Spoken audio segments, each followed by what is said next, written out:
front of me is Xiaomi 14T Pro, and today I would like to show you how you can set up face unlock. Begin by opening settings and scrolling down to access fingerprints, face data and screen lock.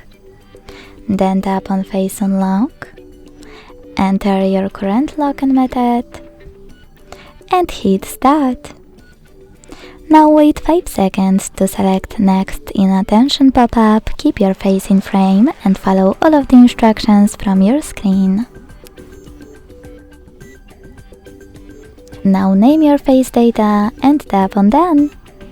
So when I go back, switch off my screen and turn it back on, I can see that face unlock is working properly. Thanks so much for watching. If you enjoyed this video, leave a like, comment and subscribe. Bye!